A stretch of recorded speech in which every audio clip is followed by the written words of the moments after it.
UK and international lawyers have filed a war crimes complaint against 10 British nationals who fought with the Israeli army. The 240-page report submitted on behalf of the Palestinian Center for Human Rights and the UK-based Public Interest Law Centre accuses the Britons of committing war crimes and crimes against humanity, including extermination, displacement, and murder. Shahid Malik is a former UK Minister of Justice. He joins me now.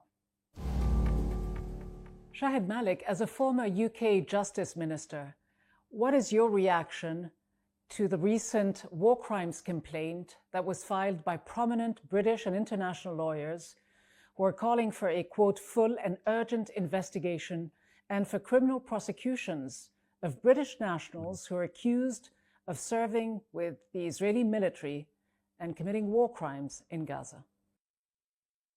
Well, I actually welcome that move.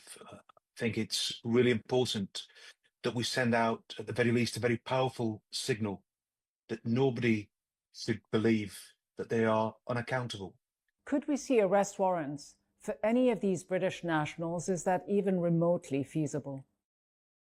I think everything is on the table, to be frank. I mean, they've submitted as I understand it, a 240-page dossier.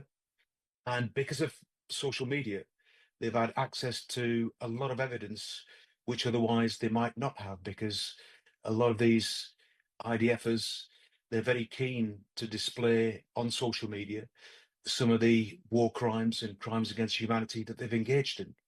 So I think it's going to be extremely interesting, but it's definitely a shot across the bows for all those who feel that they can go to Gaza as IDF soldiers, they can engage in war crimes and crimes against humanity, then they can come back to the UK and live normal lives. I certainly hope that it does lead to the issuing of arrest warrants, but obviously that's something we've got to just wait and see. It's quite, in many ways, unprecedented. The lawyers representing the case said, quote, "We're standing on the brink of the collapse of the rule of order because certain states have taken it upon themselves to act with impunity." Do you agree? And what can be done? Well, without doubt, and the most frightening thing I've got to say is that this sense of impunity with respect to Israel is now turbocharged because of the ascent of one Donald Trump. And that's what's frightening, because now I think Israel believes that it is completely unaccountable. It can act with complete impunity. And in practical terms, it might well be right, because we also see that other states are taking positions which take them outside of the rule of law, take them outside the Rome Statute. Hungary, for example, which is now leaving the ICC. Belgium, who say that if Netanyahu arrived there, they wouldn't arrest him. And so I think it's incumbent on individuals to look at different mechanisms to try to bring people who engage in war crimes to account. But it isn't just Donald Trump in the United States or a couple of European nations.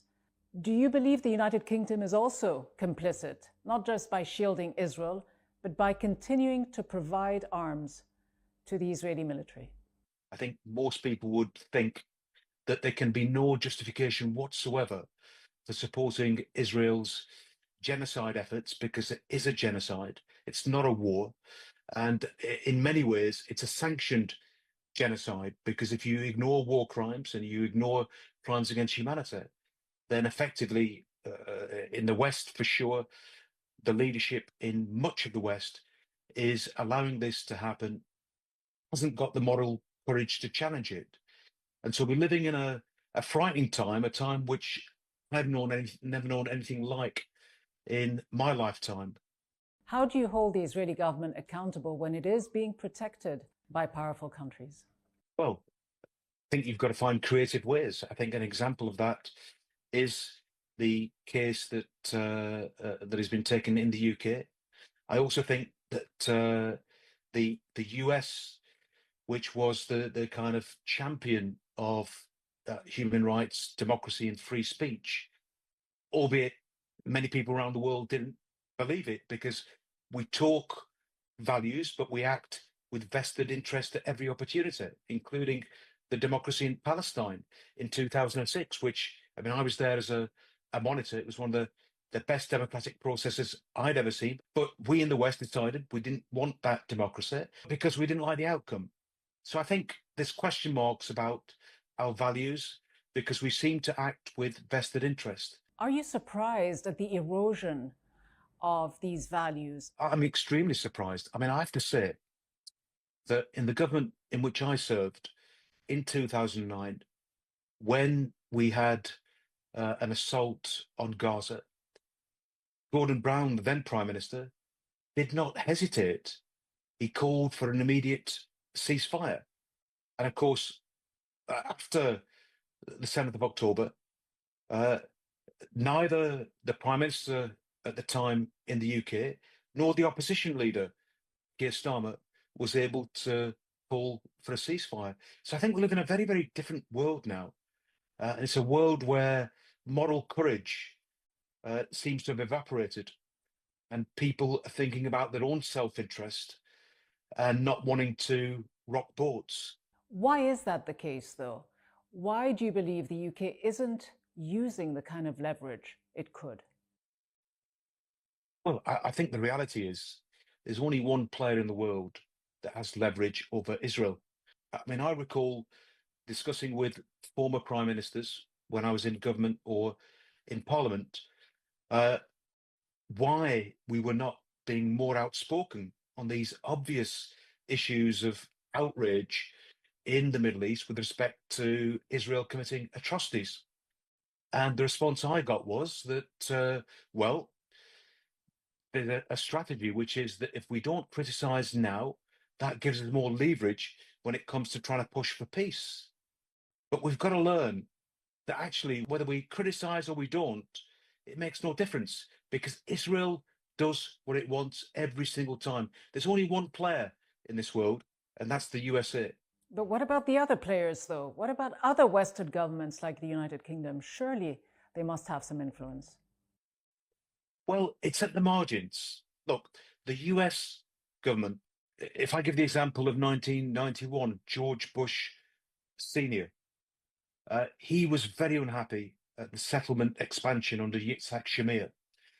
And he threatened to cancel $10 billion of loan guarantees. And in fact, he delayed it for 121 days to prove that he would.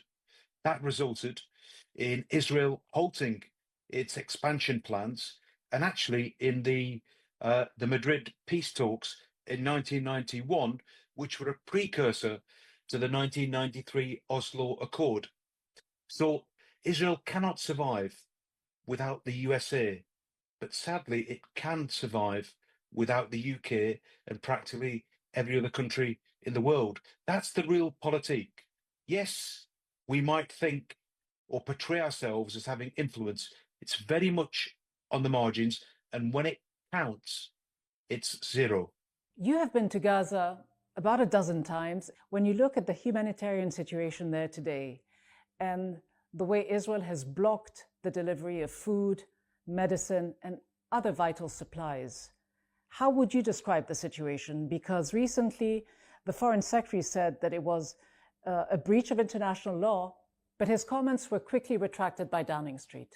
That was very unfortunate. It's very uncommon to see people being brave on these issues in the Labour government. And actually what he said wasn't even brave. It was just common sense. And yet even that needed to be retracted. It just shows how we've regressed in our ability to challenge evil. And it is evil. What is going on in Gaza is evil. And about 10 heads of UN agencies said that it was an utter disregard for human life. And they were wrong, because the people that are perpetrating these acts against humanity don't view them as human. I mean, that's the whole point.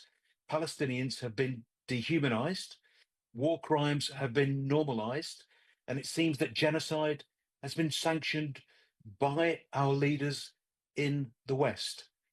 It's the most disgraceful time in the history of my life for sure. And it needs people to stand up and speak out.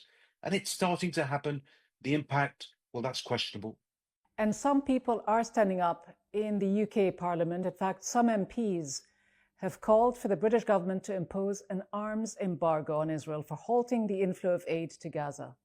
But is that wishful thinking? I think it's very possible. It can easily be done. And to be honest, there is no excuse for not doing it. By not doing it effectively, we are complicit in the eyes of ordinary people. And I think they're right. I mean, we are complicit at this moment in time in the genocide that is taking place in the Gaza. And we ought never to be in that position. It's shameful. What would justice and accountability for Gaza look like? It sounds fanciful, but it needs a new world order. The current world order has collapsed. It is not fit for purpose. You can't have a world where just 5 permanent members decide what the UN does. It's got to be democratized, it's got to be reformed, and it can happen. Shahid Malik, former UK Justice Minister, thank you so much for being with us. My pleasure.